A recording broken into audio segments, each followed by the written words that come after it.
Hello friends, मैं RP Singh.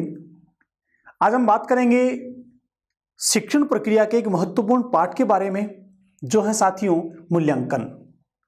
सीखने की प्रक्रिया का एक महत्वपूर्ण पहलू होता है मूल्यांकन, जहां पर शिक्षक को यह पता चलता है कि मैं जिस उद्देश्य को लेकर बच्चों के साथ में काम कर रहा था उस उद्देश्य की प्राप्ति हुई या नहीं हुई।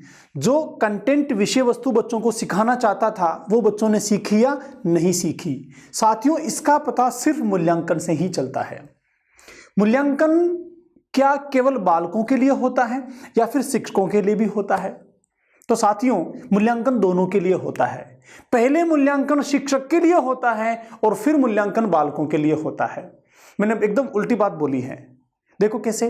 पहले शिक्षक के लिए क्यों होता है साथियों? क्योंकि सबसे पहले जब शिक्षक बच्चों का मूल्यांकन करता है तो उसको पता चलता है कि बालकों ने जो अपनी परफॉर्मेंस है वो किस तरीके से की, बच्चों की परफॉर्मेंस कितनी रही, कितने अंक बच्चों को आए, कितने अंक नहीं आए, कहाँ कमी रही, कहाँ कमी नहीं रही। इस चीज का पता, बच्चों की परफॉर्मेंस का पता चलता है शिक्षक को सबसे पहले। अब इससे शिक्षक को क्या हुआ, शिक्षक के लिए कैसे हुआ मूल्यांकन? अगर मैंने मेरे बच्चों का मूल्यांकन किया और उनकी परफॉर्मेंस बहुत अच्छी रही तो मुझे लगेगा कि मेरे पढ़ाने की टेक्निक, मेरी शिक्षण विधि, मेरा तरीका, मेरी योजना, मेरी क्रियान्विति वो सफल हुई। और अगर मेरे टेस्ट में, मेरे मूल्यांकन में बच्चों की परफॉर्मेंस बहुत कम रही, बहुत कम नंबर बच्चों को आए, तो मुझे लगेगा कि कहीं ना कहीं मेरे सिखाने के तरीके में कमी थी, कहीं ना कहीं मैं वो लेवल बच्चों तक नहीं ले जा पाया जिससे बच्चे सीखते। तो मुझे अब अगली कक्षा में मेरे तरीकों को बदलने की आवश्यकता है, मेरी विधियों को बदलने की आवश्यकता है, कुछ और टीचिंग एड्स शामिल करने की आवश्यकता है। बच्चों के मस्तिष्क को, बच्चों की क्षमता को, बच्चों की रुचियों को और बच्चों के समझने के लेवल को जानने की आवश्यकता है। इस संदर्भ में साथियों मूल्यांकन का बहुत ज्यादा महत्व होता है शिक्षक के लिए। बालकों के लिए क्या महत्व है? बालकों के लिए सिर्फ एक अंक है कि मुझे इतने अंक आए, दूसरा बोलेगा मुझे इतने अंक आए, तीसरा बोलेगा मुझे इतने अंक आए। इससे ज्यादा महत्व बच्चों के लिए नहीं है। बच्चों को तो पूर्ण परिणाम होने के बाद पता चलता है, लेकिन शिक्षक के लिए सीखने की प्रक्रिया के दौरान भी मूल्यांकन बहुत मददगार होता है। तो यहां पर शिक्षक बच्चों की रिमेडी करता है, उपचार करता है, जहां कहीं बाधा आ रही है उनको दूर करता है। तो एक बड़ी व्यापक संकल्पना है साथियों मूल्यांकन की। इस व्यापक संकल्पना को हम अलग अलग अगर समझें, इसके टुकड़े करके समझें, तो मूल्यांकन में एक पार्ट होता है जिसको बोलते हैं मापन, मेजरमेंट। साथियों, मापन का मतलब क्या होता है? मूल्यांकन की प्रक्रिया में जब किसी प्रोसेस को, विषय को, वस्तु को कोई अंक प्रदान कर दिया जाता है माप कर किसी पद्धति के द्वारा, तो वह कहलाता है मूल्यांकन। अब उससे आगे चलें तो जो आपने अंक प्रदान किया, जो अंक उसको प्रदान किया, उसके आधार पर, उसके मापन के परिणामों के आधार पर हम उसका विश्लेषण करते हैं, उसको एक मूल्य देते हैं, उसके बारे में निर्णय निकालते हैं। तो जो निर्णय लेते हैं, उसको मूल्य प्रदान करते हैं, वह कहलाता है मूल्यांकन। तो एक बड़ी प्रक्रिया हो गई। इससे भी बड़ी प्रक्रिया आजकल जो सीखने सिखाने की विधा में शामिल हो गई है वह है आकलन, असेसमेंट। साथियों, आकलन जो है परंपरागत शिक्षा व्यवस्था में भी था, लेकिन वहां आकलन को ज्यादा महत्व नहीं दिया जाता था, असेसमेंट को ज्यादा महत्व नहीं दिया जाता था। असेसमेंट संकुचित अर्थों में वहां पर प्रयुक्त होता था। संकुचित अर्थों का मतलब क्या हो गया कि मोटा मोटा अनुमान लगा लेना, अशेष कर लेना, यह असेसमेंट होता है। लेकिन वर्तमान शिक्षा पद्धति में मापन और मूल्यांकन दोनों के बजाय असेसमेंट को या फिर आकलन को प्राथमिकता दी जाती है। क्यों दी जाती है? क्योंकि मूल्यांकन तो कार्य की समाप्ति के बाद परिणाम की बात करता है, निर्णय की बात करता है, मूल्यांकन की बात करता है, लेकिन असेसमेंट जो होता है, आकलन जो होता है, वो कार्य के दौरान भी और कार्य की समाप्ति के बाद भी अपना काम करता है। साथियों, ज्यादा महत्वपूर्ण क्या है सीखने की प्रक्रिया में? सीखने की प्रक्रिया में ज्यादा महत्वपूर्ण है सीखने की प्रक्रिया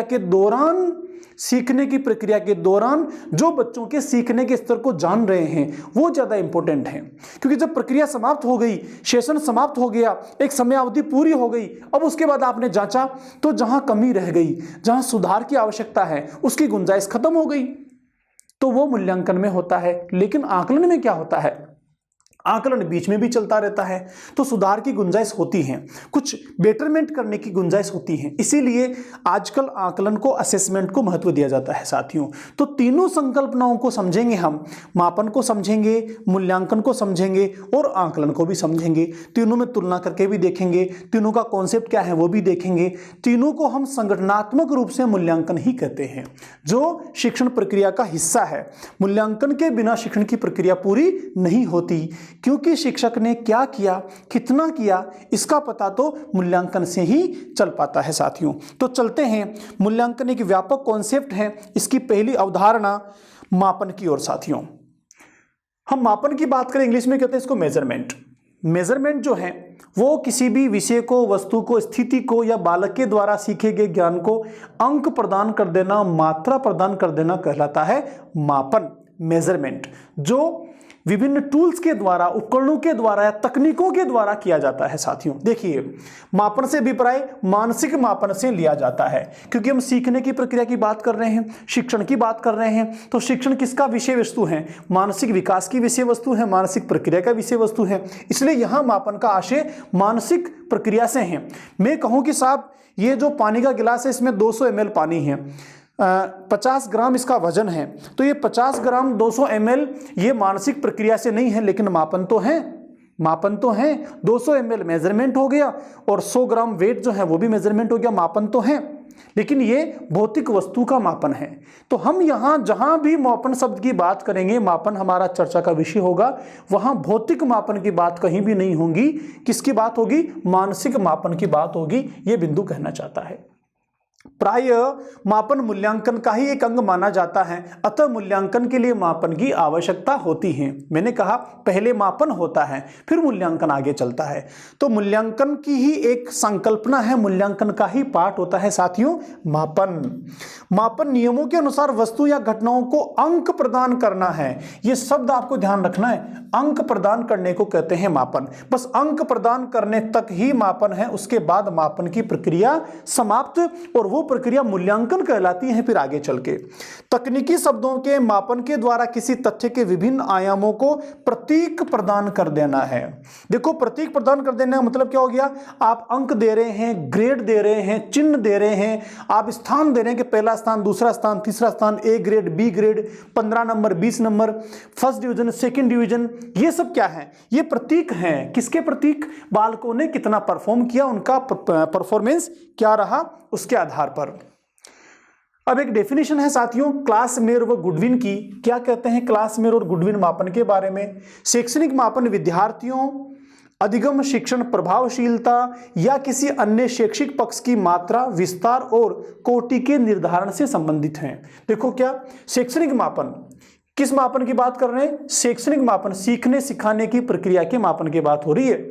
विद्यार्थियों, दूसरा अधिगम, शिक्षण प्रभावशीलता या किसी अन्य शैक्षिक पक्ष की मात्रा, विस्तार और कोटि के निर्धारण से संबंधित हैं। देखो, 2-3 चीजें हैं।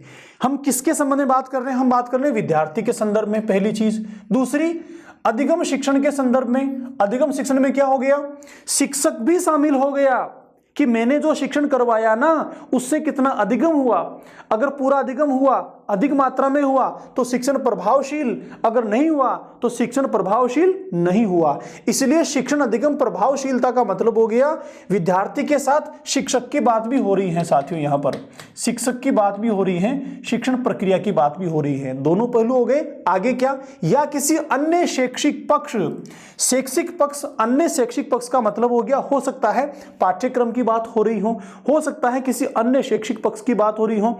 तो तीनों चीज शामिल हो गई। क्या क्या? विद्यार्थी भी, शिक्षक भी, अन्य शैक्षिक पक्ष भी, और संपूर्ण प्रक्रिया जो हो रही है उसकी बात हो रही है। उसके संदर्भ में क्या?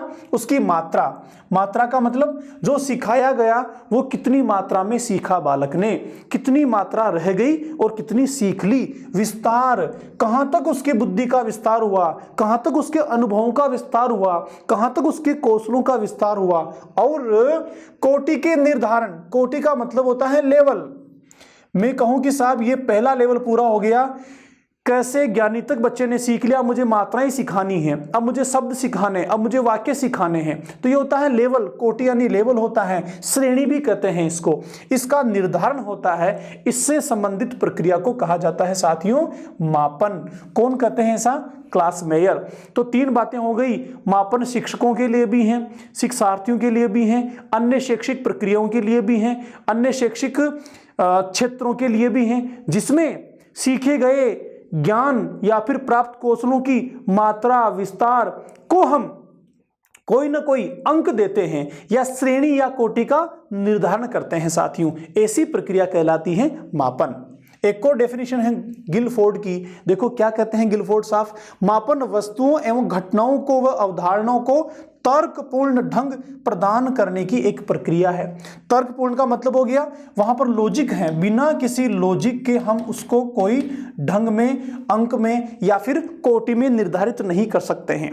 मैं कहूं कि साहब इस बच्चे का पहला स्थान है और इस बच्चे का तीसरा स्थान है कक्षा में, तो पहला और तीसरा किस आधार पे कहा मैंने, उसके लिए मेरे पास लॉजिक होना चाहिए। मैं कहूंगा मैंने इनका टेस्ट लिया था, अर्धवार्षिक परीक्षा ली थी, उनके अंकों को मैंने जोड़ के जब लास्ट में निकाला तो पता चला ये मोहन पहले स्थान पर है और ये सीता तीसरे स्थान पर है। तो ये हो गया तर्कपूर्ण ढंग, लॉजिकल हो गया। ऐसा नहीं कि बस बोल दिया और उसको मान लिया गया, वो मापन नहीं है। तर्कपूर्ण ढंग होना चाहिए।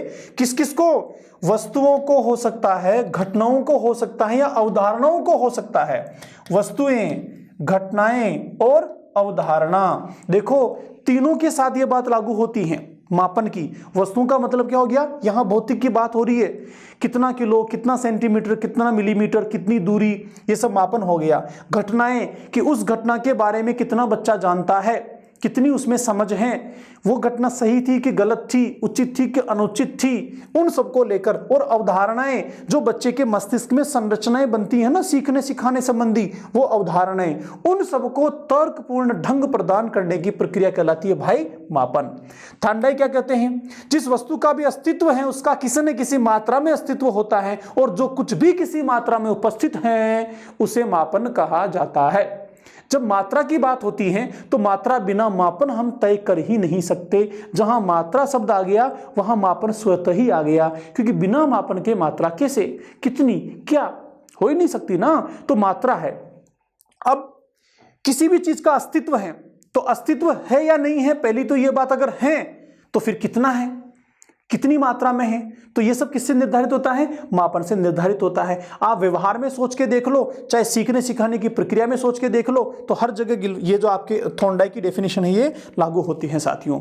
अब चलते हैं कुछ विशेषताओं की ओर जो मापन के साथ जुड़ी हुई हैं, जिन्हें कहते हैं मापन की विशेषताएं। देखो पहला बिंदु, मापन एक संकुचित प्रक्रिया है। किसके संदर्भ में, मूल्यांकन के संदर्भ में संकुचित प्रक्रिया है। हम अगर मूल्यांकन की बात करें, हम अगर आकलन की बात करें, तो आकलन और मूल्यांकन जो है वो दोनों ही मापन से व्यापक हैं, इसीलिए संकुचित प्रक्रिया बोला है। मापन के द्वारा एक निश्चित अंक की प्राप्ति की जाती है। अंक, मात्रा की बात होती है, अंक की बात होती है, श्रेणी की बात होती है, इसलिए अंक यहां होना जरूरी है। मापन के माध्यम से किसी व्यक्ति की लंबाई, चौड़ाई, भार आदि का एक सांख्यिकीय गणना की सहायता से अथवा थर्मामीटर या स्केल की सहायता से मापन किया जा सकता है। तो ये भौतिक मापन को लेकर हो गया। यहाँ पर थर्मामीटर है, स्केल है या और कोई तोलने की मशीन है, किलोग्राम, ग्राम के जो बाट आते हैं वो है, कोई भी आधार हो सकता है, कोई भी पैरामीटर हो सकता है, कोई भी मापदंड हो सकता है, कोई भी इकाई हो सकती है, लेकिन अंक और मात्रा प्रदान की जाती है साथियों। मापन वर्गीकरण की प्रक्रिया को संपन्न करने में सहायक है। किसकी प्रक्रिया, वर्गीकरण की। आप जानना चाहते हैं रीट में किस किस का सिलेक्शन होगा, 100 सीटें हैं, 100 कौन कौन होंगे, तो वर्गीकरण कैसे होगा, मापन के आधार पे होगा, अंकों के आधार पे होगा। आपने एग्जाम में कितने % अंक हासिल किए उसके आधार पे होगा वर्गीकरण, कि कौन तो स्कूल में जाके नौकरी करेगा, कौन अगले साल फिर से तैयारी करेगा। तो वर्गीकरण में सहायक हो गया। मापन चयन की प्रक्रिया में सहायक है। ये मैंने समझाया ना यहाँ पर आपको, ये चयन की प्रक्रिया हो गई। अगर मापन नहीं होगा तो कैसे चयन करेंगे, हर एक चाहता है मैं भी शिक्षक बनूं, लेकिन माध्यमिक शिक्षा बोर्ड जो है अंक देगा, उन अंकों के आधार पर शिक्षा विभाग चयन करेगा। तो आधार क्या हुआ, अंक। अंक कहां से आए, मापन की प्रक्रिया से आए। मापन छात्रों के व्यक्तिगत विकास में सहायक है। व्यक्तिगत विकास का मतलब देखो कैसे, अभी आप टेस्ट शामिल कर हो रहे हैं, लाइव टेस्ट देते हो ऐप में। आपने पहला टेस्ट दिया, उसमें आपके 30 में से मान लीजिए 12 क्वेश्चन सही हुए, 12 नंबर आए, 12 मार्क्स आए। अब आपको लगा नहीं 12 तो बहुत कम है, आपने अगली बार फिर से मेहनत की, अगली बार 15 आए, आपने फिर मेहनत की, अगली बार 20 आए, फिर मेहनत की, ऐसे करके आप 30 के 30 क्वेश्चन सही करने लग गए। तो जो पहले 12 क्वेश्चन पर थे अब कहां आ गए, 30 क्वेश्चन पर आ गए। तो क्या बढ़ा, क्षमता बढ़ी, स्किल बढ़ा, नॉलेज बढ़ा, समझ बढ़ी, क्वेश्चन को कैसे पढ़ना है, कैसे समझना है, कैसे सोल्व करना है, इसका अनुभव आपको मिला। तो व्यक्तित्व का विकास हुआ कि नहीं हुआ? कैसे? अगर आपको पता ही नहीं चलता कि मैं 12 मार्क्स के बराबर ही मुझ में स्किल है आज, तो फिर कैसे बढ़ता? तो मापन ने मदद की स्किल बढ़ाने के लिए। मापन तुलना में सहायक हैं। तुलना कर रहे हैं दो बच्चों की, ज्यादा नंबर किसके, ज्यादा वजन किसका, ज्यादा लंबाई किसकी, इसका वजन इतना, इसका वजन इतना। तो तुलना किसके आधार पे हो रही है? मापन के द्वारा प्रदान किए गए आंकड़ों और अंकों के आधार पे। मापन अनुसंधान में सहायक है। कोई भी रिसर्च होता है तो रिसर्च के लिए तथ्य चाहिए होते हैं, आंकड़े चाहिए होते हैं। तो आंकड़े और तथ्य मापन से ही प्राप्त होते हैं, बिना इसके अनुसंधान आगे नहीं बढ़ता। वरना हम रिजल्ट का कैसे पता लगाएंगे कि अनुसंधान सफल हुआ कि असफल हुआ? तो ये थे साथियों मापन की विशेषताएं। बात करते हैं मापन के क्षेत्रों की, मतलब किन किन क्षेत्रों में मापन होता है। मैंने अब तक सारा चर्चा आपको की क्लासरूम में सीखने सिखाने की प्रक्रिया में मापन को लेकर। इसके अलावा भी कई सारे क्षेत्र हैं जहां पर मापन इस्तेमाल होता है। जैसे बुद्धि का परीक्षण, हमने पीछे पढ़ा था बुद्धि के परीक्षण में, वहां हमने देखा था विनय ने सबसे पहले बुद्धि परीक्षण शुरू किए थे। उन्होंने ही कहा था कि भाई किसी बालक में कितनी बुद्धि लब्धि होती है। तो बुद्धि लब्धि की मात्रा की बात हुई, 140 है तो प्रतिभाशाली हो गया, 110 है तो वो आपका सृजनशील क्रिएटिव बालक हो गया, 70 से नीचे है तो मंद बुद्धि हो गया, 25 से नीचे है तो जड़ बुद्धि हो गया। तो ये आपके 140, 110, 70, 25 ये क्या है? अंक हैं, आंकड़े हैं। कैसे मिले? मापन से मिले। तो बुद्धि के परीक्षण में भी काम करता है, ये भी इसका क्षेत्र है। उपलब्धि परीक्षण, अचीवमेंट टेस्ट, ये है सबसे इंपॉर्टेंट। आगे हम पढ़ेंगे अचीवमेंट टेस्ट को। उपलब्धि परीक्षण हमारे सिलेबस का पार्ट है। अचीवमेंट टेस्ट, आप सीखने सिखाने की प्रक्रिया में जो मौखिक परीक्षा लेते हो, लिखित परीक्षा लेते हो, टेस्ट लेते हो, अर्धवार्षिक लेते हो, वार्षिक लेते हो, बोर्ड होता है, प्री बोर्ड होता है, आप सेशनल मार्क्स भेजते हो, ग्रेड देते हो, ये सारे के सारे जिस आधार पे होते हैं, तो जो पेपर बनता है, प्रश्न पत्र बनता है, उसको कहते हैं अचीवमेंट टेस्ट, उपलब्धि परीक्षण। कि मेरे बच्चों ने मेरे विषय में कितना सीखा, कितनी उपलब्धि हासिल की, इस उपलब्धि का मुझे परीक्षण करना है, तो वो कहलाएगा उपलब्धि परीक्षण। तो उपलब्धि परीक्षण में भी मापन काम में आता है, ये भी इसका क्षेत्र है। अभिक्षमता परीक्षण, एप्टीट्यूड, एप्टीट्यूड जो होता है, व्याख्याता में पूरा टॉपिक है, वहां मैं समझाऊंगा कैसे एप्टीट्यूड का परीक्षण किया जाता है। तो एप्टीट्यूड को भी मात्रा और अंक प्रदान किए जाते हैं। रुचि का, इंटरेस्ट, व्याख्याता का टॉपिक है, वहां बताएंगे रुचि जो होती है, रुचि कैसी है, कितनी है, इसका भी परीक्षण किया जाता है, वहां भी मापन काम आता है। व्यक्तित्व का परीक्षण हमने पढ़ा पीछे, व्यक्तित्व का परीक्षण तो हमने वहां देखा व्यक्तित्व शरीर की रचना के आधार पर, मनोविज्ञान के आधार पर, आंतरिक तत्वों के आधार पर अलग अलग तरह का व्यक्तित्व हमने उसको देखा। तो व्यक्तित्व में भी क्या है, वहां भी मापन इस्तेमाल होता है साथियों। उसके बाद हमने व्यक्तित्व को जानने की विधियां पढ़ी थी, प्रत्यक्ष विधि और अप्रत्यक्ष, प्रक्षेपी और अप्रक्षेपी। तो वहां भी कहीं ना कहीं मापन की आवश्यकता होती है साथियों।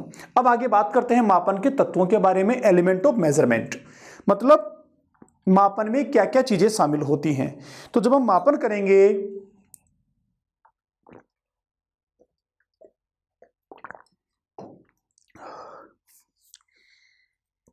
मापन में सबसे पहले शील गुणों की पहचान होती है।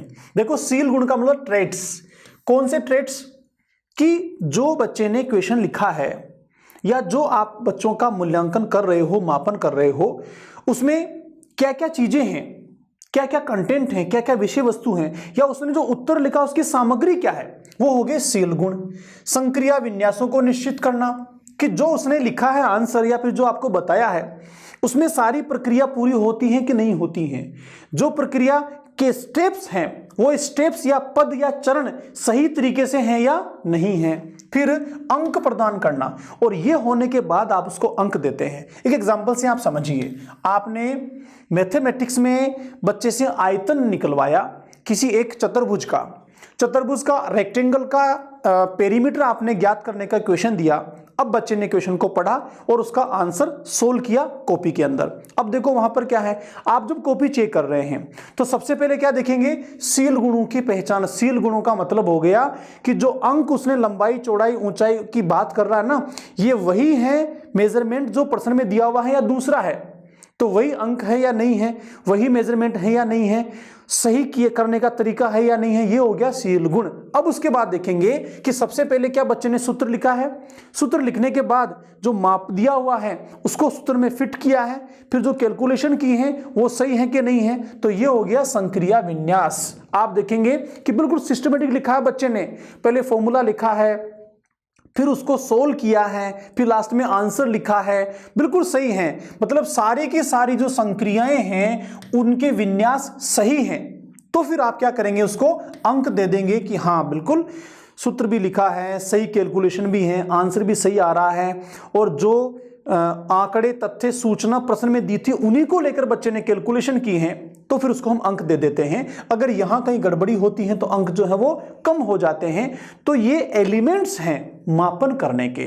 मैंने एग्जाम्पल देके आपको समझाया, आप किसी भी क्षेत्र में मापन करेंगे तो वहां यही एलिमेंट्स आपको काम आएंगे, इन्हीं के आधार पर आप उनका मापन करेंगे। साथियों आगे चलते हैं मापन के अगले बिंदु पर, जहां बात करेंगे मापन के चरों के बारे में। वेरिएबल्स ऑफ मेजरमेंट, दो तरह के चर हैं भाई, गुणात्मक और मात्रात्मक। मात्रात्मक हो गया क्वांटिटेटिव, कौन सा, क्वांटिटेटिव, जो क्वांटिटी से रिलेटेड होता है। गुणात्मक हो गया क्वालिटेटिव, जो क्वालिटी से रिलेटेड होता है, मतलब जो गुणों से संबंधित है वो क्वालिटेटिव, और जो मात्रा से संबंधित है वो हो गया मात्रात्मक या क्वांटिटेटिव। जैसे आपने एक बच्चे का टेस्ट लिया, टेस्ट में मौखिक भी ली और लिखित भी ली। अब लिखित में जितने अंक आए, मौखिक में जितने अंक आए, उनको आपने जोड़कर लिख दिया, एक अंक निर्धारित कर लिया, वो हो गया मात्रात्मक। अब आपने देखा कि बच्चा जो है ये रेस्पेक्ट करता है कि नहीं करता, बड़ों की बात मानता है कि नहीं मानता, दूसरों की मदद करता है कि नहीं करता, स्कूल की संपत्ति की संरक्षा करता है कि नहीं करता, इसका आचरण कैसा है, व्यवहार कैसा है, दूसरी गतिविधि में कैसे भाग लेता है, इन सबको भी आप आकलन करते हुए उसको सत्रांक देते हैं, सेशनल मार्क्स देते हैं, अपनी तरफ से देते हैं। तो वो क्या हो गया, वो गुणात्मक चर हो गया। आपने कहा कि भाई टोटल 100 मार्क्स का आपका पूरा पूर्णांक है, 80 नंबर तो आ गए आपकी कॉपी में से और आपके अन्य परीक्षणों में से, ये जो 20 नंबर हैं ये हम देंगे आपको आपके व्यवहार से संबंधित, आपके गुणों से संबंधित, आपके आचरण से संबंधित। तो दोनों पक्षों को लेकर आपने यहाँ 20 नंबर दिए, यहाँ पर 80 नंबर दिए, और ये 100 नंबर जो हो गया आपका, इसका मापन हो गया। यहाँ से आप मापन कर लेंगे। तो दोनों पक्ष होते हैं, दोनों चर होते हैं, गुणात्मक भी होता है और मात्रात्मक भी होता है साथियों। तो ये हुआ हमारा मापन। अब मापन को जब निर्णय तक ले जाते हैं, मूल्य प्रदान कर दिए जाते हैं, संश्लेषण विश्लेषण हो जाता है, तो वह मूल्य जो मापन है वो क्या बन जाता है, वो मूल्यांकन बन जाता है। तो मापन का ही एक व्यापक रूप होता है मूल्यांकन। समझते हैं साथियों मूल्यांकन को। देखो शब्द से ही क्लियर है, मूल्यांकन होता है मूल्य धन अंकन, जहां वैल्यूज को हम जोड़ देते हैं, वैल्यूज को निर्धारित करके अंकित कर देते हैं, वो कहलाता है मूल्यांकन। मूल्यांकन का अर्थ मूल्य निर्धारण से होता है, अर्थात सीखने के अनुभव में बालक में जो व्यवहारगत परिवर्तन हुए हैं उनका परीक्षण करना, निर्णय लेना या निष्कर्ष निकालना ही मूल्यांकन है। एक बार फिर देखते हैं, मूल्यांकन का अर्थ मूल्य निर्धारण से है, वैल्यूज से है। किससे हैं? वैल्यू डिटर्मिनेशन से हैं, अर्थात सीखने के अनुभव में। सीखने के अनुभव का मतलब क्या हुआ कि आपने जो बच्चों को पढ़ाया ना, जो शिक्षण किया ना, उससे जो सीखा, जो मस्तिष्क में सृजन हुआ, वो है सीखने के अनुभव से बालक में जो व्यवहारगत परिवर्तन हुआ। अब देखो सीखा कि नहीं सीखा कहां से पता लगेगा? व्यवहार में होने वाले परिवर्तनों से। मैंने बात की थी पीछे, स्थायी परिवर्तन जो व्यवहार में होते हैं वही अधिगम कहलाता है। तो उनका परीक्षण करते हैं, उनका परीक्षण करते हैं। पहला काम, परीक्षण करके अगर हमने उसको अंक दे दिया तो क्या हो गया? ये हो गया मापन।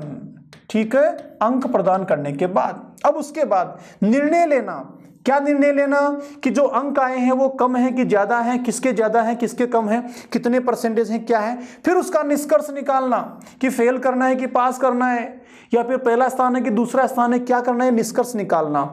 ये तीनों काम जब हो जाते हैं, पहला परीक्षण करना, दूसरा निर्णय लेना और तीसरा निष्कर्ष निकालना, जब ये तीनों काम हो जाते हैं साथियों, तब ये प्रक्रिया मूल्यांकन बन जाती है। तो देखो, मापन तो केवल यहीं तक थी, लेकिन मापन के बाद उसमें निर्णय लिया गया, निष्कर्ष निकाला गया, तब जाके वो मूल्यांकन कहलाया। इसीलिए मूल्यांकन की तुलना में मापन संकुचित प्रक्रिया होती है भाई। देखो एक और चीज, मूल्यांकन दो शब्दों से मिलकर बना है, मूल्य धन अंकन। तो पहले मूल्य निकालेंगे, फिर उनका अंकन कर देंगे तो मूल्यांकन बन जाएगा। मूल्यांकन की जो प्रक्रिया है उसके 3 अंग माने गए हैं, 3 पार्ट्स हैं, 3 वेरिएबल्स हैं साथियों। पहला कौन सा, ये एक ट्रायंगल से समझते हैं। इस ट्रायंगल में आप देख पा रहे हैं कि मूल्यांकन का जो पहला है शिक्षण उद्देश्य, ये पहला हो गया, दूसरा मूल्यांकन के उपकरण और तीसरा हो गया अधिगम अनुभव। अब ये क्रम जरूरी नहीं है, ये पहला है ये दूसरा है, कैसे भी घुमा सकते हैं, लेकिन तीनों मिलकर काम करते हैं। मैं सिर्फ समझने के हिसाब से आपको बता रहा हूं। शिक्षण उद्देश्य का मतलब क्या है, मूल्यांकन क्यों किया जाता है, किसके लिए किया जाता है, कि जिन उद्देश्यों को लेकर शिक्षण प्रक्रिया हुई है ना, उस शिक्षण प्रक्रिया के लिए जो निर्धारित उद्देश्य थे उनकी प्राप्ति हुई या नहीं हुई, या फिर कितनी प्राप्ति हुई, यह जानने के लिए मूल्यांकन होता है। तो क्या आवश्यक है मूल्यांकन के लिए, उद्देश्य आवश्यक है। उद्देश्य नहीं होगा तो हम किसका पता करेंगे, इसीलिए सबसे पहला उद्देश्य जरूरी है। अब उद्देश्य हो गया तो अब इन उद्देश्यों को जांचने के लिए कौन से उपकरण हम काम में लेंगे, किस तरीके से जांचेंगे, लिखित परीक्षा लेंगे, मौखिक परीक्षा लेंगे, इंटरव्यू लेंगे, या कोई तरीका होगा परीक्षणों का। तो ये सब क्या है, उपकरण है। तो उद्देश्यों को, इन उपकरणों के माध्यम से हम क्या जानते हैं, बच्चे के अधिगम के अनुभवों को जानते हैं कि कितना उसने सीखा है, अधिगम के अनुभव। इसको फिर समझो, आपकी रीट जो है ये भी मूल्यांकन है। रीट के मूल्यांकन में कैसे, शिक्षण का उद्देश्य क्या है, रीट के सिलेबस का उद्देश्य क्या है। माध्यमिक शिक्षा बोर्ड और शिक्षा विभाग चाहता है कि ऐसे बालक, ऐसे कॉम्पिटिटर जो कल के शिक्षक बनेंगे, वो बालक के बारे में सारी बातें जानते हो, सीखने सिखाने की प्रक्रिया के बारे में जानते हो, समस्त पेडागोजी जानते हो, जो आपको 1 से लेकर 8 तक के बच्चों में काम आनी है। तो ये उद्देश्य है किसका, शिक्षा विभाग का। इस उद्देश्य की पूर्ति के लिए उसने क्या करा, पाठ्यक्रम बनाया, रीट एग्जाम बनाया और माध्यमिक शिक्षा बोर्ड को कंडक्ट करवाने की जिम्मेदारी दी। तो उद्देश्य तो क्या हो गया कि जो शिक्षक कक्षों में जाए उसको ये सारा नॉलेज है या नहीं है, इसको परखना, ये उद्देश्य हो गया। अब इस उद्देश्य को परखने के लिए उपकरण क्या हो गए, उपकरण हो गया आपका रीट की परीक्षा, ये रीट भी उपकरण है, इसका सिलेबस वो भी उपकरण है, माध्यमिक शिक्षा बोर्ड भी उपकरण है, जिस दिन आपका एग्जाम होगा वो भी उपकरण है, फिर जो रिजल्ट तैयार हुआ वो भी उपकरण है। मतलब संपूर्ण प्रक्रिया जिससे उद्देश्य की पूर्ति होती है, उसमें जो जो भी काम आते हैं, चाहे मानवीय हो चाहे भौतिक हो, वो सारे के सारे उपकरण। और इन उपकरणों से क्या जान रहे हैं कि आपने कितना अनुभव है, आपने कितना सीखा है, किसके बारे में, बालकों के बारे में और पेडागोजी के बारे में। तो इस प्रकार से तीनों चीज मिलकर बनाती है साथियों शिक्षण मूल्यांकन की प्रक्रिया को। और समझो 3 अंग माने जाते हैं। पहला शिक्षण के उद्देश्य, जो मैंने समझा दिया, उद्देश्यों की प्राप्ति किस सीमा तक हुई, पूरा सेंटेंस क्या है, जो शिक्षा के उद्देश्य थे, शिक्षण के उद्देश्य, उसकी प्राप्ति किस सीमा तक हुई, यह जानने के लिए। दूसरा शिक्षण अधिगम अनुभव, बालकों में शिक्षण के दौरान कितने अनुभवों की प्राप्ति हुई, कितना प्रभाव बना बच्चों में, कितना व्यवहार में बदलाव आया, यह शिक्षण के अनुभव हो गया। मूल्यांकन के उपकरण, तरीके जो हैं वो उपयुक्त हैं या नहीं है, या कौन कौन से तरीके हैं, ये कहलाता है उपकरण। आपको ध्यान रखना है, यहां से क्वेश्चन पूछा जाता है कई बार, आगे संभावना बनती है पूछने की।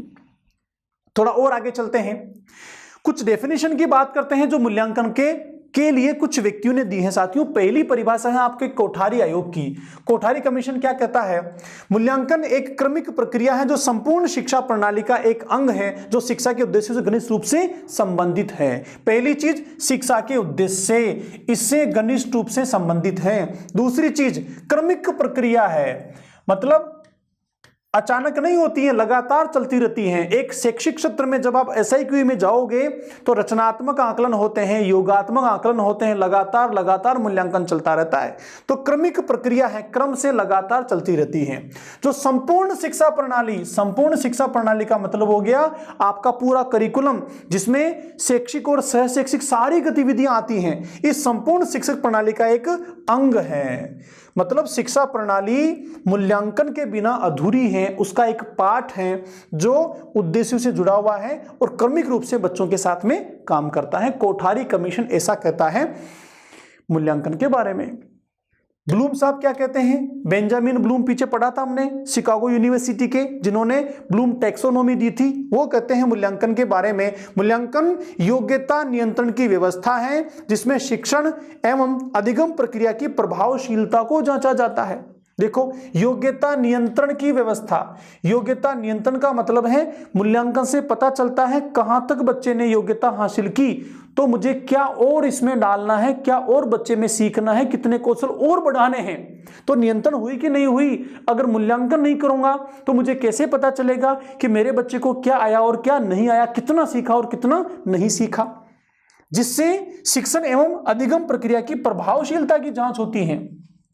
प्रभावशीलता का मतलब क्या हो गया कि मेरे पढ़ाने का तरीका, जो डिलीवरी सिस्टम है क्लास में, वो किस तरीके का है, मुझे और कहां जोर देना है, बच्चे में कौन सा उपचारात्मक काम करना है, निदानात्मक काम करना है, बच्चे को कहां मुझे सपोर्ट करना है, जिससे सीखने की प्रक्रिया प्रभावशाली हो। इसका पता किससे चलेगा? मूल्यांकन से।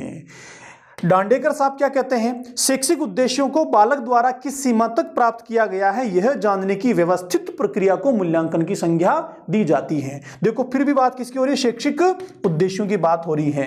किस सीमा तक प्राप्त किया, यह जानने की व्यवस्थित प्रक्रिया। कैसी प्रक्रिया है? व्यवस्थित प्रक्रिया है। बस इसे ही हम कहते हैं भाई मूल्यांकन, ऐसा कहते हैं। आगे चलते हैं साथियों। मूल्यांकन के प्रकारों की बात करें तो दो तरह से इनको हम समझ सकते हैं। पहला है हम मौखिक मूल्यांकन लेते हैं, दूसरा लिखित मूल्यांकन लेते हैं। उसके अलावा इसी में दूसरा है साथियों, एक परंपरागत मूल्यांकन, दूसरा वस्तुनिष्ठ मूल्यांकन। परंपरागत मूल्यांकन की बात करें तो जो पहले से चला आ रहा है वो परंपरागत मूल्यांकन, जिसमें प्रश्नों के उत्तर लिखवाए जाते हैं, शिक्षक के द्वारा उनको जांचा जाता है, अंक प्रदान किए जाते हैं। जिस तरीके से आप स्कूलों में पढ़कर आए हो, आपने 10th पास की है, 12th पास की है, 1 से लेकर 8 की परीक्षाएं दी हैं, कॉलेज में एग्जाम दे रहे हो, ये सब का सब जो तरीका है वो परंपरागत मूल्यांकन से जुड़ा हुआ है साथियों। इस परंपरागत मूल्यांकन के ही दोनों प्रकार ये भी होते हैं। तो परंपरागत मूल्यांकन में मौखिक भी होता है तो लिखित भी होता है। तो मूल्यांकन के भी दो प्रकार हो गए। एक मूल्यांकन वो जो मौखिक होता है, मौखिक कौन सा? जहां हम मौखिक अभिव्यक्तियों के माध्यम से बालकों की उपलब्धियों का पता लगाते हैं, बालकों ने कितना सीखा, शैक्षिक उद्देश्यों की कहां तक शिक्षक को प्राप्ति हुई, इसका पता मौखिक अभिव्यक्तियों से लगाते हैं, वो मौखिक मूल्यांकन। और जहां लिखित अभिव्यक्तियां होती हैं वहां लिखित मूल्यांकन हो गया। तो परंपरागत में दोनों शामिल होते हैं साथियों। और दूसरा है वस्तुनिष्ठ मूल्यांकन, ऑब्जेक्टिव। कौन सा? ऑब्जेक्टिव। और ये तो आप जानते ही हो, ऑब्जेक्टिव मूल्यांकन को आप खूब जानते हो, क्योंकि आपका रीट कौन सा है? ऑब्जेक्टिव इवेल्युएशन है साथियों। ऑब्जेक्टिव मूल्यांकन जो होता है ये आधुनिक है, ये नया है, आजकल इसी को महत्व दिया जाता है, इसलिए हर कंपटीशन को वस्तुनिष्ठ बनाया गया है, ऑब्जेक्टिव बनाया गया है। अब क्यों ऑब्जेक्टिव को महत्व दिया जाता है, क्यों परंपरागत को कम महत्व दिया जाता है, इसके लिए हम आगे चलते हैं और समझते हैं दोनों मूल्यांकन को तुलनात्मक रूप से। तो साथियों, पहला है हमारा परंपरागत मूल्यांकन। परंपरागत कौन सा? जो पहले से चला आ रहा है, जिस तरीके से आप सीखे हैं, जिस तरीके से मैं सीखा हूं, वो परंपरागत मूल्यांकन। देखो, इसमें लघुत्तरात्मक, अति लघुत्तरात्मक और निबंधात्मक प्रश्न होते हैं। तीनों तरह के होते हैं, आप जानते हो, बताने की आवश्यकता नहीं है। लघु उत्तर वाले, छोटे उत्तर वाले लघुत्तरात्मक, अति लघुत्तरात्मक बहुत छोटे वाले, एक शब्द या एक सेंटेंस वाले, और निबंधात्मक ये जो बड़े होते हैं, निबंध की तरह से होते हैं, वो निबंधात्मक। इस तरह के प्रश्न होते हैं। इनका एक पेपर होता है, पेपर छोटा होता है, कॉपी बड़ी होती है, उसमें शिक्षार्थी लिखता है, लिखने के बाद शिक्षक उनकी जांच करता है और जांच के अंक देता है। तो अंक देना क्या हो गया? यहां तक हो गया मापन। अब उसके बाद आगे चलेगा। तो यह कहलाता है परंपरागत अब इसमें देखो क्या हो रहा है, ये प्रश्न कहां से आ रहे हैं, किताब से आ रहे हैं। तो किस पर आधारित है, किताबी ज्ञान पर आधारित होता है। तो ये हो गया आपका परंपरागत मूल्यांकन। अब क्योंकि नवीन मूल्यांकन, आधुनिक मूल्यांकन, वस्तुनिष्ठ मूल्यांकन होता है, तो कुछ कमियां होगी इसमें, तभी तो इसको नकारा जा रहा है और नवीन मूल्यांकन को महत्व दिया जा रहा है। तो कमियां क्या है देखते हैं। पहली कमी क्या है, वस्तुनिष्ठता नहीं है, ऑब्जेक्टिविटी नहीं है। ऑब्जेक्टिविटी का मतलब होता है जहां चयन करने का मौका मिले। आपको एक प्रश्न दे दिया निबंधात्मक, उसी को लिखना है, चयन करने का विकल्प आपके पास नहीं है। इस परंपरागत मूल्यांकन में ये कमी होती है। विभेदनशीलता नहीं होती है। विभेदनशीलता का मतलब होता है हर बालक में दूसरे बालक से भिन्नता होती है, सोचने की, विचारों की, रुचियों की, हम कहते हैं व्यक्तिगत विभिन्नता। तो जब इस तरह का आधार, जिस तरह का परंपरागत मूल्यांकन होता है जहां पर चुनिंदा प्रश्न होते हैं, किताब पर आधारित होते हैं, तो वहां बालकों की जो व्यक्तिगत विभिन्नताएं होती हैं, उन विभिन्नताओं को जांचने का, परखने का मौका नहीं मिल पाता। इसलिए इसमें विभेदनशीलता नहीं होती है, डिफरेंसेस नहीं होते हैं। अगर इसकी जगह 5 प्रश्न वाला ये परंपरागत मूल्यांकन की जगह 100 प्रश्न वाला एक ऑब्जेक्टिव सेट हो, तो उसमें अलग अलग वैरायटी के कई प्रकार के प्रश्न आप शामिल कर सकते हैं। और जब कई प्रकार के प्रश्न शामिल होंगे तो बालकों की व्यक्तिगत विभिन्नताओं के आधार पर किसी बालक को कौन से क्वेश्चन ठीक लगेंगे, किसी को कौन से लगेंगे, किसी को कौन से लगेंगे, और सारे बालकों के लिए मूल्यांकन जो है वो उपयुक्त होगा। इसीलिए ऐसे मूल्यांकन को हम कहते हैं विभेदनशीलता वाला मूल्यांकन। लेकिन ऐसा परंपरागत मूल्यांकन में नहीं होता है। सतही ज्ञान की बाध्यता, बेसिक नॉलेज चाहिए। बेसिक नॉलेज नहीं होगा तो यह मूल्यांकन नहीं हो सकता। बेसिक नॉलेज का मतलब क्या, आप लिखित परीक्षा ले रहे हैं, बच्चे को लिखना ही नहीं आता मान लो, तो कैसे पार पड़ेगी। तो बेसिक नॉलेज जरूरी है परंपरागत मूल्यांकन में, ये इसकी कमी है। केवल किताबी ज्ञान का मूल्यांकन होता है, तो केवल किताबी ज्ञान तो बच्चा रट के भी हासिल कर सकता है, बार बार अभ्यास करके भी सीख सकता है, तो उसी तक ये लिमिटेड है, इसलिए किताबी ज्ञान के साथ जुड़ा है। सवाल बड़े होते हैं, प्रश्नों की संख्या कम होती है। आप कॉलेज का पेपर देखो, 1 पन्ने का पेपर होता है और कॉपी जो है वो 16 पन्नों की होती है। मतलब कॉपी हो गई बड़ी, आंसर हो गए बड़े और पेपर हो गया छोटा। समझने की बजाय स्मृति पर जोर दिया जाता है। 1 वीक लिया, 5, 6, 7 बार रट्टा मारा और कॉलेज पूरी। तो ये क्या है, स्मृति पर आधारित होता है। ठीक है, तो ये उसकी कमियां हो गई। अब बात करते हैं साथियों वस्तुनिष्ठ मूल्यांकन की। वस्तुनिष्ठ मूल्यांकन जो आधुनिक मूल्यांकन है, परंपरागत मूल्यांकन के बाद उसकी कमियों को दूर करके विकसित होने वाला नवीन मूल्यांकन है, जिसको वर्तमान शिक्षा पद्धति में सबसे ज्यादा महत्व दिया जाता है। तो वस्तुनिष्ठ मूल्यांकन कैसा होता है, जहां ऑब्जेक्टिविटी होती है। किसमें, प्रश्नों में ऑब्जेक्टिविटी होती है। एक क्वेश्चन के 4 आंसर होंगे, बहुचयनात्मक, बहुविकल्पात्मक ऑब्जेक्टिव ऑप्शंस वहां पर होते हैं, उनमें से एक चुनना होता है आपको, यह कहलाता है ऑब्जेक्टिव टेस्ट। लिखित वस्तुनिष्ठ प्रश्नों के विकल्पों में से सही को चुनना होता है, इसको कहते हैं वस्तुनिष्ठ मूल्यांकन।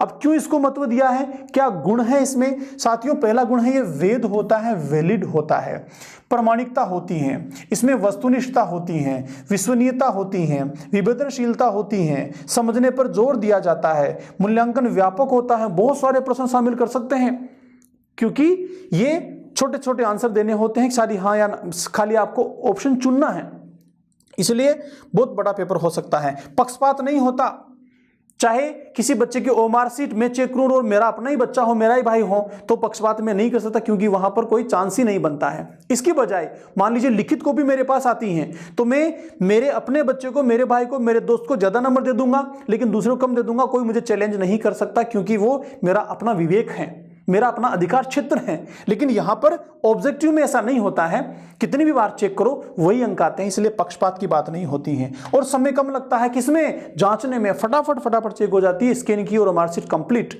लेकिन कुछ कमियां भी हैं इसकी, कुछ दोष भी हैं। क्या कमी है वस्तुनिष्ठ की, नकल की संभावना होती है।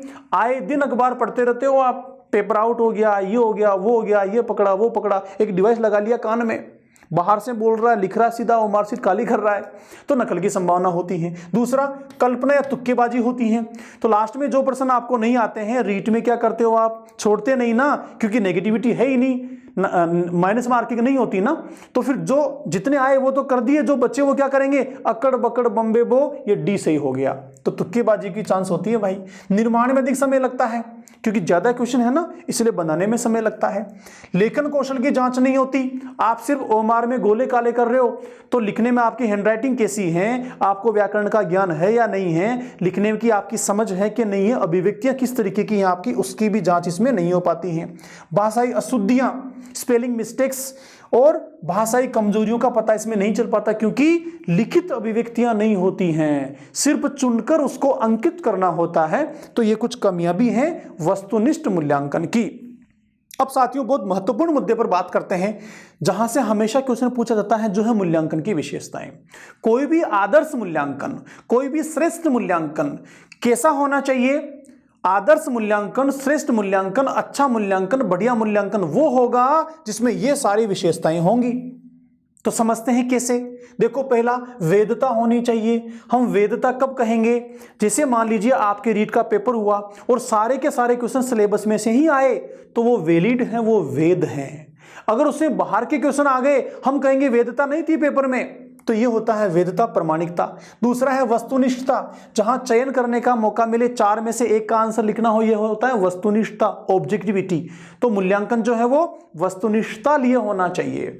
विश्वसनीयता, विश्वसनीयता का मतलब होता है कि किसी भी परीक्षण को जितनी बार जांचा जाए, हर बार अंकों में कोई बदलाव नहीं हो, तो वह मूल्यांकन विश्वसनीय है, वरना विश्वसनीय नहीं है। आपके रीट में, ओमार सीट में मान लीजिए 80 नंबर आए, 80% आपका सही हुआ, तो 80% एक बार बोर्ड ने घोषित कर दिया, आप कितनी भी बार आपके ओमार सीट को चेक करो, 100 बार, 200 बार, 500 बार, 80% 80 ही रहेंगे, ना 79 होंगे, ना 81 होंगे। तो कैसा हो गया? विश्वसनीय हो गया।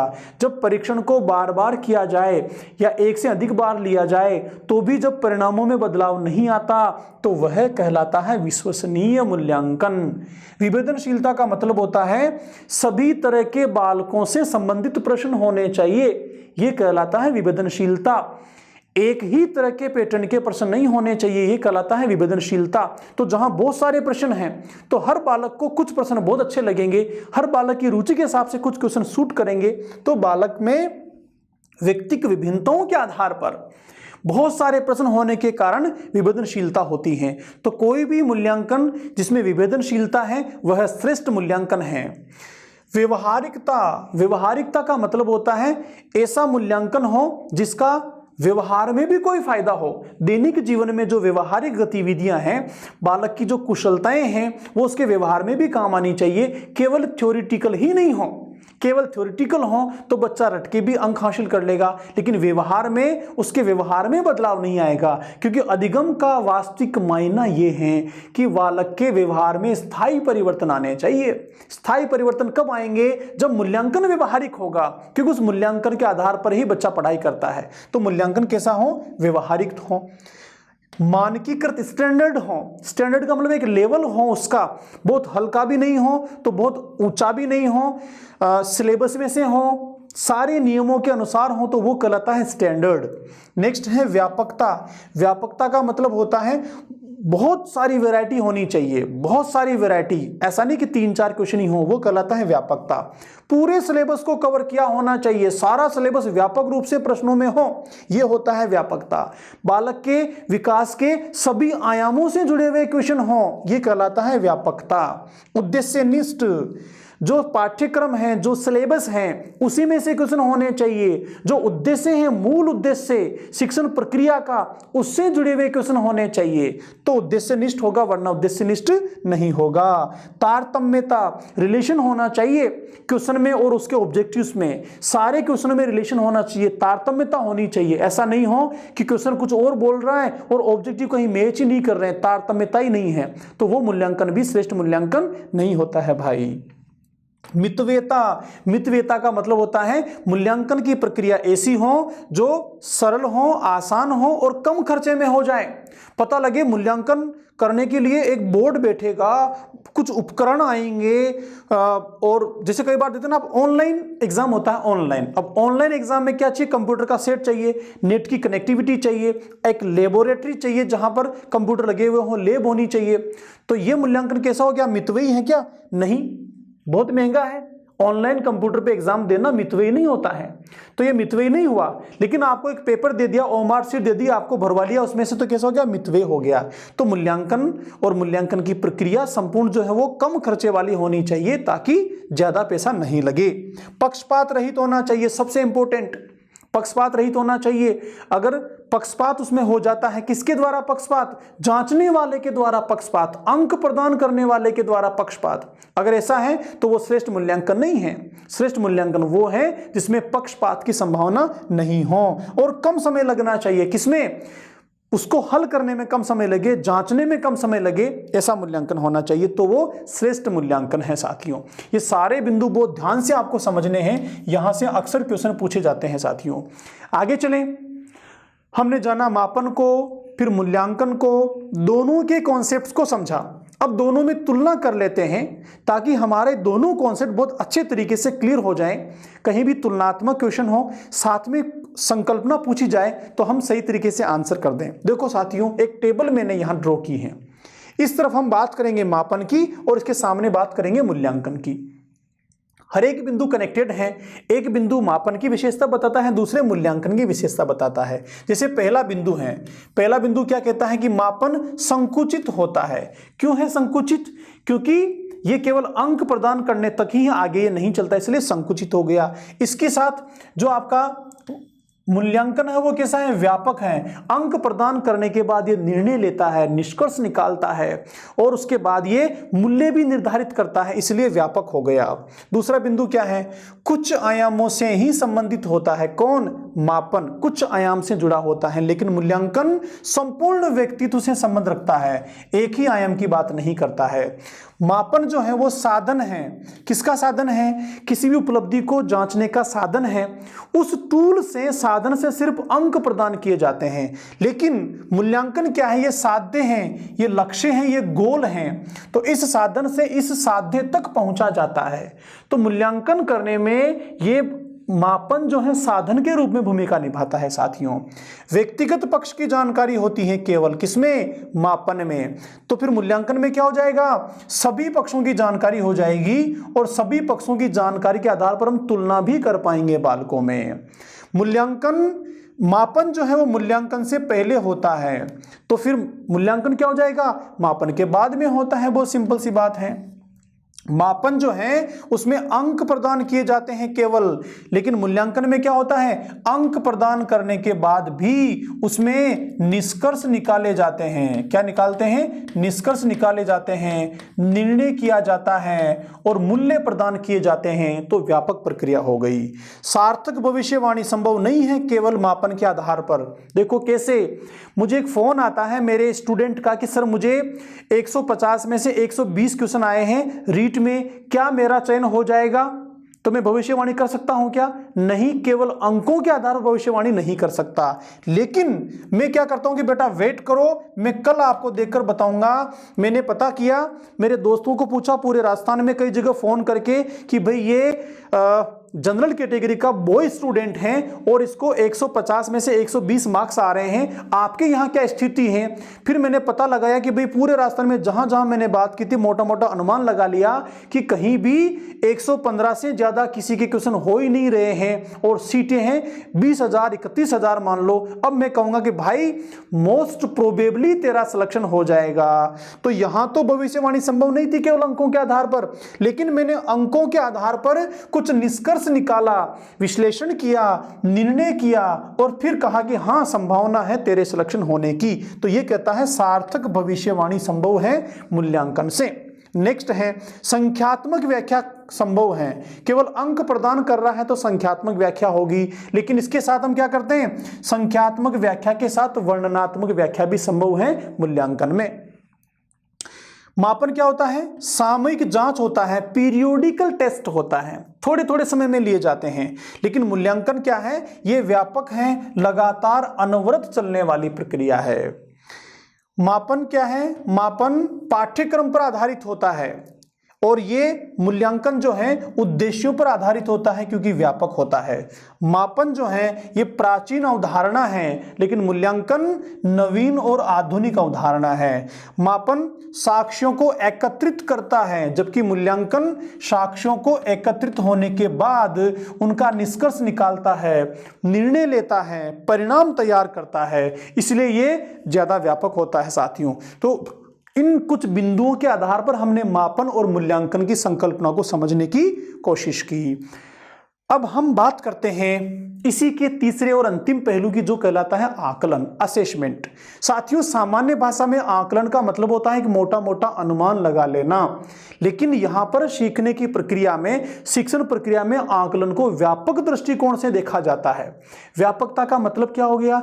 व्यापकता का मतलब हो गया सीखने की प्रक्रिया के साथ भी और सीखने की प्रक्रिया पूरी होने के बाद भी एक बालक ने कितनी योग्यताएं हासिल की, कितनी दक्षताएं हासिल की, किस लेवल तक अनुभवों को सृजित किया, इन सब के बारे में पता लगाया जाता है। तथा बीच बीच में जहां आवश्यकता होती है कि योग्यताओं को हासिल करने में कहीं कमी है तो शिक्षक रिमेडी भी करता है। तो लगातार आकलन जो है सीखने की प्रक्रिया में चलता रहता है। इसीलिए यह मूल्यांकन की तुलना में ज्यादा सार्थक प्रक्रिया है, आधुनिक प्रक्रिया है, वर्तमान प्रक्रिया है। प्रारंभिक कक्षाओं में, प्रारंभिक शिक्षा में 1 से लेकर 5 में वर्तमान में SIQE पद्धति है सीखने सिखाने की, जो आकलन पर ही आधारित है, असेसमेंट बेस्ड है पूरी तरह के। साथियों, समझते हैं आकलन क्या है। यह शिक्षण प्रक्रिया का एक अभिन्न अंग है, अभिन्न अंग है। इसमें बालक की प्रत्येक स्तर की उपलब्धियों का ज्ञान होता है, प्रत्येक स्तर की उपलब्धियां, यह चीज ध्यान रखनी है। प्रत्येक स्तर का मतलब हो गया ये लगातार चल रहा है, इसलिए प्रत्येक स्तर की बात हो। जबकि मूल्यांकन में क्या था? प्रक्रिया पूरी होने के बाद मूल्यांकन हो रहा था। 3 महीने के बाद टेस्ट है, तो 3 महीने के दौरान क्या क्या सीखा वो जांचेंगे। लेकिन 3 महीने के दौरान प्रत्येक स्तर की जांच तो नहीं थी ना, 3 महीने के बाद की बात हो रही थी। वार्षिक बोर्ड एग्जाम लिया, पूरे साल में क्या सीखा, 1 साल के बाद की बात हो रही है। हर महीने में, हर 15 दिन में क्या सीखा वो वहां नहीं था, इसलिए प्रत्येक स्तर की बात करता है। अधिगम व शिक्षण की प्रक्रिया की प्रमाणशीलता को आकलन से ही जाना जाता है। प्रमाणशीलता मतलब सर्टिफाई है, प्रूफ है कि प्रक्रिया सही चल रही है, सही दिशा में है। जो सिखाना चाहते हैं उतनी मात्रा में बच्चे सीख पा रहे हैं। आकलन में एक निर्धारित मानदंड के आधार पर एक पैरामीटर होता है, बच्चे के कार्य की गुणवत्ता को जांच करता है और उस गुणवत्ता को स्थापित करने के लिए उस स्तर को एक मूल्य विशेष देता है, जैसे अंक अथवा ग्रेड। इसलिए इसे सीखने का आकलन अथवा समेकित आकलन भी कहा जाता है। समेकित होता है समेटिव, कंपाइल योगात्मक। सीखने का आकलन मतलब बच्चा सीखने के दौरान किस स्थिति पर है, इसलिए सीखने का आकलन सीखे गए का आकलन नहीं है, सीखने का आकलन है, क्योंकि सीखने के दौरान ही ये चल रहा है। इस प्रक्रिया में हम कई बार अंक देते हैं, कई बार बच्चों को ग्रेड भी देते हैं। इस तरीके से ये प्रक्रिया पूरी होती है। देखो इरविन क्या कहते हैं आकलन के बारे में। इरविन कहते हैं आकलन छात्रों के अधिगम व विकास के व्यवस्थित आधार का मूल्यांकन है। मूल्यांकन ही प्रक्रिया है ना, किसका है? विकास के व्यवस्थित आधार का। यह किसी भी वस्तु को परिभाषित कर, पहला काम क्या करेगा? परिभाषित करेगा। दूसरा, परिभाषित कर चयन करता है, उसकी रचना करता है। नेक्स्ट, उसका संग्रहण की बात करता है, विश्लेषण करता है, व्याख्या करता है। वह सूचनाओं का उपयुक्त प्रयोग कर छात्र के विकास के अधिगम को बढ़ाने की प्रक्रिया है। मेन चीज यहां पर है, छात्र ने क्या सीखा, कितना सीखा, वो तो जांचता ही है, उसके साथ उसके विकास की प्रक्रिया का हिस्सा है, क्योंकि सीखने की प्रक्रिया के दौरान लगातार ये चलता रहता है। साथियों, जो आकलन होता है वो मुख्यतः 2 प्रकार का होता है। कई चीजें हैं, अगर हम डेप्थ में जाएंगे तो इतना डेप्थ में आपको नहीं जाना। वर्तमान में प्रारंभिक शिक्षा में जो आकलन है, असेसमेंट है, वो 2 प्रकार का होता है। एक होता है समेटिव असेसमेंट, एक होता है फॉर्मेटिव असेसमेंट। समेटिव असेसमेंट को SA बोलते हैं, फॉर्मेटिव असेसमेंट को FA बोलते हैं। तो सीखने की प्रक्रिया के दौरान बालक के मस्तिष्क में कितनी रचना हुई, कितने ज्ञान का निर्माण हुआ, इसको हम कहते हैं रचनात्मक आकलन या फिर निर्माणी आकलन, जो सीखने की प्रक्रिया के दौरान होता है। देखो पहला बिंदु, निर्माणी आकलन या रचनात्मक आकलन कहेंगे इंग्लिश में हम फॉर्मेटिव असेसमेंट, तो FA बोलते हैं इसको हम शॉर्ट में FA। जैसे आप CBSE में देखेंगे तो FA1 FA2 FA3 होता है, हमारे यहाँ भी पहले FA1 FA2 FA3 हुआ करते थे, आजकल FA नहीं, सिर्फ ऐसे चलता है, लेकिन ये इसी का हिस्सा है। FA सीखने की प्रक्रिया के दौरान होता है, फॉर्मेटिव असेसमेंट रचनात्मक आकलन सीखने की प्रक्रिया के दौरान होता है। यह चल रही एक सीखने की प्रक्रिया गतिविधि के भीतर विकास और सुधार को बढ़ावा देने के लिए होता है। सुधार और चल रही प्रक्रिया के भीतर बढ़ावा देने का मतलब हो गया कि यह अभी कंटिन्यूटी में है, जब बच्चा सीख रहा है, गतिविधि चल रही है, उस दौरान ही किया जा रहा है। इसमें छात्रों की मॉनिटरिंग, उपयुक्त प्रतिपुष्टियां तथा विद्यार्थियों की प्रगति की जांच, अनुदेशन में सुधार आदि का समावेशन होता है। देखो नंबर 1 पे क्या, छात्रों की मॉनिटरिंग हो रही है, नंबर 2 पर उपयुक्त प्रतिपुष्टियां फीडबैक दे रहे हैं, फिर बालकों की कितनी प्रगति हुई उसको भी बता रहे हैं। इसके अलावा अनुदेशन में सुधार, अनुदेशन का मतलब जो शिक्षक बच्चों को निर्देश देता है ना कक्षों में, वो कहलाते हैं इंस्ट्रक्शन या अनुदेशन, तो उसमें भी सुधार के मौके देता है। इन सब का समावेश है किसमें, फॉर्मेटिव असेसमेंट में, जो आकलन का ही एक पहला प्रकार है। निर्माणी आकलन कक्षा के संदर्भ में संपन्न होता है और शिक्षक और छात्रों के बीच संबंध की बुनियादी विकास से जुड़ा होता है। बुनियादी मतलब बेसिक रिलेशन तय करता है, क्योंकि सीखने की प्रक्रिया के दौरान होता है। किस किस के बीच बुनियादी, शिक्षक और छात्रों के बीच। तो साथियों ये हो गया रचनात्मक आकलन, निर्माणी आकलन, फॉर्मेटिव असेसमेंट FA। आकलन का दूसरा प्रकार है योगात्मक आकलन या फिर संकलित आकलन। समेटिव असेसमेंट कहते हैं इंग्लिश में, summative assessment SA, summative assessment. देखो सबसे क्लियर है, संकलित का मतलब संकलन, किसका संकलन, जो बहुत सारे रचनात्मक आकलन हुए ना उनका संकलन। योगात्मक, किसका योगात्मक, जो बीच में आपके निर्माणी हुए उन सबका योगात्मक।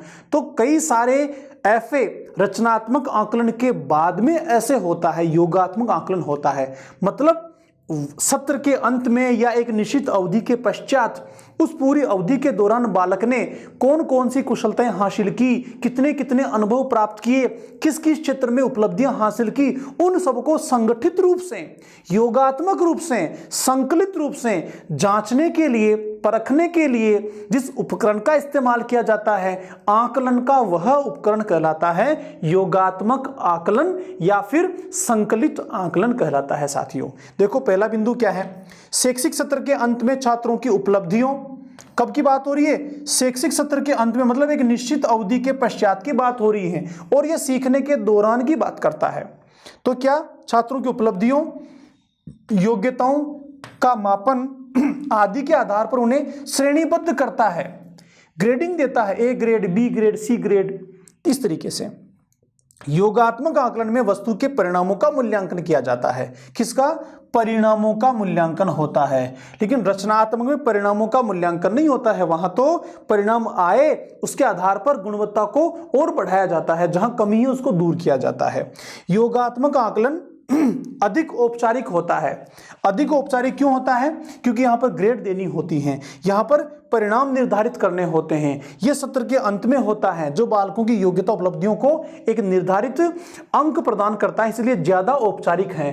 लेकिन यह सीखने के दौरान होता है तो तुलनात्मक कम औपचारिक है। यहां पर सिर्फ सीखने की प्रक्रिया को गुणवत्ता बनाने पर जोर दिया जाता है, लेकिन यहां पर क्या सीखा, कितना सीखा, उन सबको अंक प्रदान किए जाते हैं, परिणाम तैयार किया जाता है, इसलिए इसको ज्यादा औपचारिक कहा है। साथियों अब अंत में हम बात करेंगे आकलन और मूल्यांकन के बीच डिफरेंस क्या है। जैसे हमने पीछे मापन और मूल्यांकन को तुलना करके समझा था, ऐसे ही आकलन और मूल्यांकन के बीच तुलना करके समझेंगे कि दोनों के संप्रति किस तरीके से सीखने सिखाने की प्रक्रियाओं में वर्तमान में कारगर हैं और कार्यरत हैं। देखिए पहला बिंदु, आकलन और मूल्यांकन दोनों शब्दों को एक दूसरे की जगह इस्तेमाल किया जाता है, लेकिन इन दोनों के उद्देश्यों में अंतर है। मेन चीज उद्देश्यों में अंतर है। देखो क्या अंतर है, मैंने समझाया, आकलन तो सीखने सिखाने की प्रक्रिया के दौरान से लेकर अंत तक चलता है, लेकिन मूल्यांकन कार्य पूरा होने के बाद में बताता है। तो एक बड़ा डिफरेंस हो गया।